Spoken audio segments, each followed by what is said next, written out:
पहले तो ma'am first of all welcome to INS fun.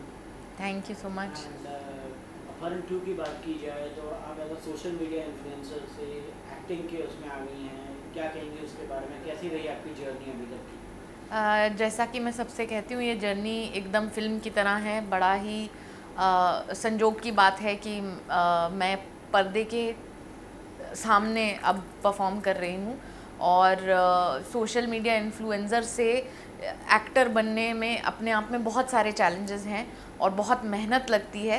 तो खुशकिस्मत समझती हूँ कि मुझे ये मौका मिला। अपहरण 2 की बात की जाए तो आपने ये रोल कैसे बैक किया, क्या कहेंगे इसके बारे में, कैसे मिल गया आपको ये रोल? ओके, तो ये ज़्यादा लोग नहीं जानते हैं, पर अपहरण सीज़न 1 में मैं क्रिएटिव डायरेक्टर की तरह काम कर रही थी और उसमें एक छोटा सा पार्ट था जिसके लिए हम कास्टिंग नहीं कर पाए थे। वो पार्ट मैंने खुद ही साड़ी पहन के कर डाला था और उसके बाद वो वायरल हो गया और बहुत प्यार मिलने लगा लोगों का और लोगों ने नाम रख दिया बीसी आंटी। इंटरनेट की जनता ने नाम दे दिया बीसी आंटी। तो फिर उससे मैंने एक इंस्टाग्राम पेज शुरू कर दिया और ऐसे करते करते वो इंस्टाग्राम पेज भी काफ़ी पॉपुलर हो गया। और सीज़न 2 में फिर एकता कपूर मैम ने बोला कि अब तो तुम्हें बड़ा किरदार निभाना पड़ेगा।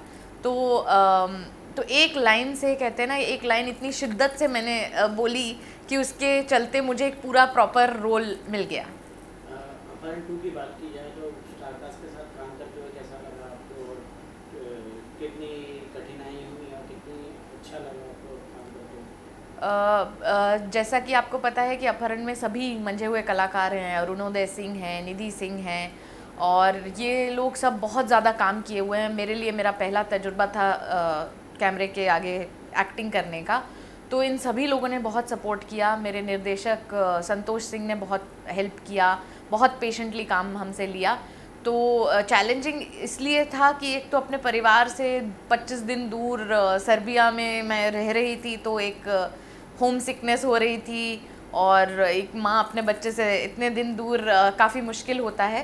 पर बहुत ही परिवार जैसा माहौल था सेट पर और सभी सह कलाकारों ने बहुत प्रोत्साहन दिया, सरलता से सिखाया कि कैसे कैमरे को फेस करना है, कहाँ से लाइट आएगी, कैसे आपको संवाद बोलने हैं। तो वो बहुत उन लोगों ने सपोर्ट किया, उसके चलते ये जर्नी पॉसिबल हो पाई। ये वेब सीरीज का प्रोमो देख रहे थे, हम ट्रेलर देख रहे थे, तो ट्रेलर में हमें आपके मुंह से जो है काफ़ी सारी कर्स वर्ड्स भी सुनने को मिले, काफ़ी सारी जी। गालियाँ भी सुनने को मिल रही हैं। तो क्या कहेंगे, कैसे आपने इस चीज़ को आपने कैसे उसमें लिया अपने रूटीन में? ऐसे लग रहा है कि मतलब आप बहुत सालों से आपने ये सब चीज़ प्रैक्टिस करके रखी है, बहुत आसानी से आप कर रही थी। तो इसका श्रेय जो इतनी सारी गालियां हैं उसका श्रेय तो लेखकों को जाता है, सिद्धार्थ सेन गुप्ता और वरुण बडोला। उन्होंने ऐसे डायलॉग मेरे लिए लिखे और मैंने उन्हें बहुत मेहनत से परफॉर्म किया और बड़ी सहजता से वो गालियां मेरे मुंह से निकली। तो लोगों को लगता है कि ये औरत ज़रूर गाली देती होगी, पर ऐसा बिल्कुल नहीं है। हमारा जोक ये था किरदार का कि पहले सीज़न में भी उसको फ़ोन करके कोई गाली दे रहा है, वो गाली रिपीट करती है। और वैसे ही सीज़न 2 में रुद्र श्रीवास्तव जो गालियों का भंडार हैं, वो बहुत सारी गालियां दिए जा रहे हैं और एक पॉइंट पे गिलौरी को गुस्सा आ जाता है और वो कहते हैं तुम क्या गाली दोगे, हम तुमको देकर सुनाते हैं। तो वो एक पूरा ट्विस्ट हम लोगों ने रखा था और वो बहुत ही अच्छा काम किया, लोग बहुत हंसे। अभी भी मुझे बहुत सारे लोग इंस्टाग्राम पे डीएम्स भेजते हैं और कहते हैं कि बहुत मज़ा आ गया एकदम। आपकी बात की जाए तो मतलब सोशल मीडिया इन्फ्लुएंसर से, सोशल मीडिया का आजकल जो है बहुत वो हो रहा है कि मतलब लोग जो है कोई भी आजकल सोशल मीडिया इन्फ्लुएंसर बन रहा है। तो जब आपने बनना सीखा, मतलब आपने चालू किया था, तो आपकी जर्नी कैसी रही है सोशल मीडिया इन्फ्लुएंसर? क्योंकि कुछ पॉजिटिव कमेंट भी आते हैं, कुछ नेगेटिव कमेंट भी आते हैं, आप कैसे देखती हैं उस चीज़ को? हर चीज़ की अच्छाई और बुराई होती ही है और जैसा कि मैंने आपको बताया कि सोशल मीडिया इन्फ्लुएंसर बनना भी बाय चांस वाली बात थी कि एक मीम वायरल हो गया तो उससे अपना पेज शुरू कर दिया। फिर धीरे धीरे फिल्म रिव्यूज़ करना शुरू किया। फिल्म रिव्यूज़ कर रही थी तो टीचर स्टूडेंट वाले वीडियो करना शुरू कर दिया जो बहुत वायरल हो गए। तो मैं बड़े ज़िम्मेदारी से ये काम निभा रही थी क्योंकि मैं नहीं चाहती थी कोई भी पॉलिटिकल तरीके की बातें मैं करूं अपने पेज पे या कोई नफ़रत फैलाने वाली बातें करूं। मैं मजाक व्यंग के रूप में ही लोगों को एंटरटेन करना चाह रही थी। लेकिन वो कहते हैं ना कि हर चीज़ की अच्छाई भी होती है, बुराई भी होती है। तो कुछ लोग बहुत पसंद करते थे, कुछ लोग गालियाँ लिख लिख के भेजते थे, और स्पेशली मेरे मोटापे से कई लोगों को बहुत ज़्यादा तकलीफ़ है। और इनफैक्ट अभी भी रिसेंटली एक इन्फ्लुएंसर हैं, उनका नाम मैं नहीं लूँगी, उन्होंने काफ़ी सारा बोला सोशल मीडिया पे कि अरे इनको कास्ट कर लिया, एक मोटी औरत को कोई खूबसूरत औरत को कास्ट करते। तो ऐसी सोच जो है वो अब क्या है, किसी के मुंह पर टेप तो लगा नहीं सकते, तो उसको पिंच ऑफ सॉल्ट के साथ ले लेना चाहिए। और अगर हम आज 2022 में बैठ के लोगों को उनके शरीर के हिसाब से और उनके कलर के हिसाब से अगर जज कर रहे हैं तो बड़े शर्म की बात है। दुनिया बहुत आगे पहुंच गई है। किरदार को किरदार की तरह प्यार करना चाहिए, ना कि उनके, अगर वो कहते हैं ना इनर ब्यूटी की सब लोग बात करते हैं, लेकिन घूम फिर के सुई वहीं आके अटक जाती है कि अरे खूबसूरत औरत को भेजना चाहिए था। तो इस सोच से मुझे काफ़ी प्रॉब्लम है। पर ट्रोलर्स को मैं बिल्कुल तवज्जो नहीं देती हूँ। मैं खुश हूँ और खा खा के एकदम मोटी हो रही हूँ, तो किसी को इससे प्रॉब्लम है तो प्लीज़ मुझे देखा ना कीजिए। आपके रोल की बात की जाए अपहरण 2 में, तो क्या है, किस टाइप का रोल है और कहाँ ये अरुणा सिंह के साथ आप कहाँ जा रही हैं? मतलब हमें ट्रेलर में देखने को मिला कि आप सर्बिया में ही जा रही हैं, तो क्यों, क्या क्या रीज़न है इस पर जाने का? सर्बिया, इंडिया में क्यों नहीं कहानी की गई है? तो सीज़न 1 अपहरण का इंडिया में था, और इंडिया में जो रुद्र श्रीवास्तव की लाइफ में गड़बड़ें होती हैं, एक अपहरण का केस होता है, तो वो बहुत ही छोटे स्केल पे कम बजट पे हम लोगों ने वो बनाया था अपहरण सीज़न 1। पर उसको इतना लोकप्रियता मिली, इतना प्यार मिला लोगों को कहानी बहुत पसंद आई। तो मेरा मानना है कि कहानी अगर अच्छी हो तो लोग उसको पसंद करते हैं। तो जब हम सीज़न 2 लिख रहे थे तो हमको चैलेंज भी बड़ा करना था, और हम लोगों को ये भी सोचना था कि कैसे जो पहले हम देख चुके हैं उससे अलग दिखाई दे। तो तब ये सोच आई कि हम लोग इसको इंटरनेशनल लेकर जाते हैं, और बहुत सारी कंट्रीज हम लोग कंसिडर कर रहे थे कि कहाँ जा सकते हैं, बट सर्बिया परफेक्ट कंट्री है हम लोगों को मिली, क्योंकि वहाँ का वेदर, वहाँ के लोकेशंस इतने खूबसूरत हैं।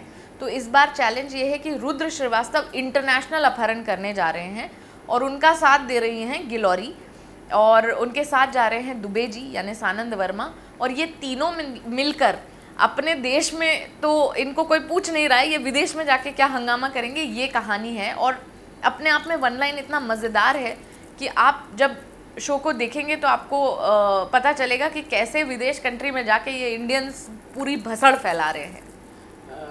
आपके हिसाब से क्या यूएसपी रहेगी, लोगों को क्यों देखना चाहिए अपहरण 2?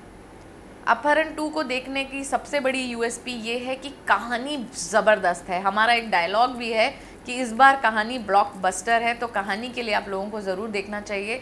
और दूसरी बात कि बाकी वेब सीरीज़ से अलग है, क्योंकि बड़ा मसालेदार म्यूज़िक का तड़का है इसमें, और इतनी खूबसूरत लोकेशंस हैं सर्बिया की कि आपको घर बैठे बैठे सर्बिया घूमने का मौका मिल जाएगा। तो उम्मीद करते हैं कि इस बार सबका कटेगा दोबारा। जी, इस बार सबका कटेगा दोबारा, बड़ा वाला कटेगा। तो ब्रेस योर सेल्फ, इन्जॉय कीजिए सीज़न 2 को, और प्लीज़ बताइए आप लोगों को कैसा लगा।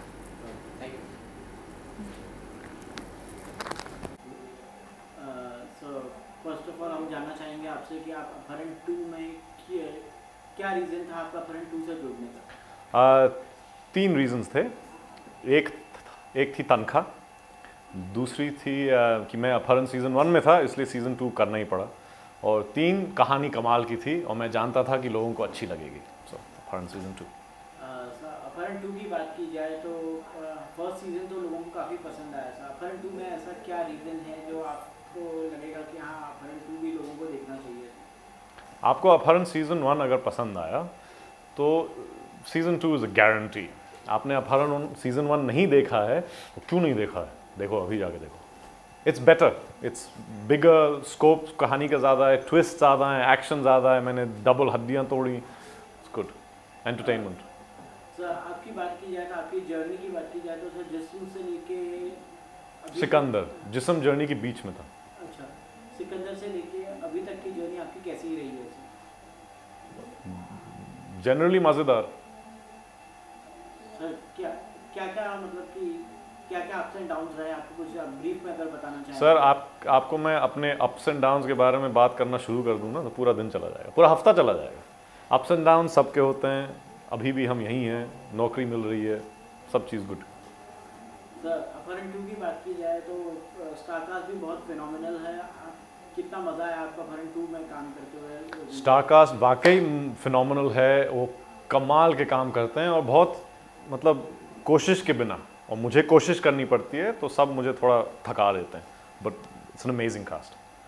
सर इस टाइम अपहरण 2 में क्या क्या रहेगा, मतलब कि क्या क्या ट्विस्ट एंड टर्न देखेंगे और कहाँ लोकेशन पे कहाँ शूट किया गया है? हम लोग ने क्योंकि किरदार तो ऋषिकेश हरिद्वार की तरफ से ही है, आधी कहानी वहाँ है, और हम लोग गए थे सर्बिया शूट करने, जो कमाल की देश है।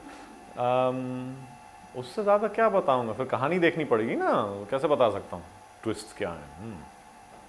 सर अगर आपकी बात की जाए तो OTT प्लेटफॉर्म पे आजकल जो है बहुत सारे सब्जेक्ट्स आ रहे हैं। आपको लग रहा है कि फिल्मों से अच्छी OTT प्लेटफॉर्म्स की वो है, मतलब रीच है, और OTT प्लेटफॉर्म ज़्यादा अच्छे है? ज़्यादा अच्छा या कम अच्छा ये नहीं, लेकिन काम के ऑप्शंस बढ़ गए हैं।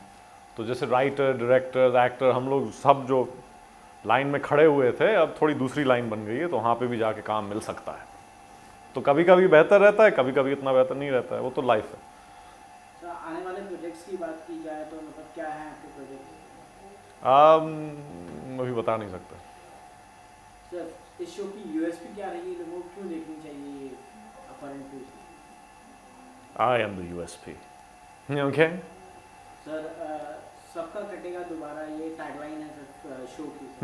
तो आपको लग रहा है कि थिएटर में जो भी आएगा सबका कटेगा, शो जो भी देखेगा उसमें सबका कटेगा? मतलब एंटरटेनमेंट से कट जाए, मतलब ज़िंदगी में मत कटे, लेकिन हाँ एंटरटेनमेंट के दौरान बिल्कुल सबका कटेगा।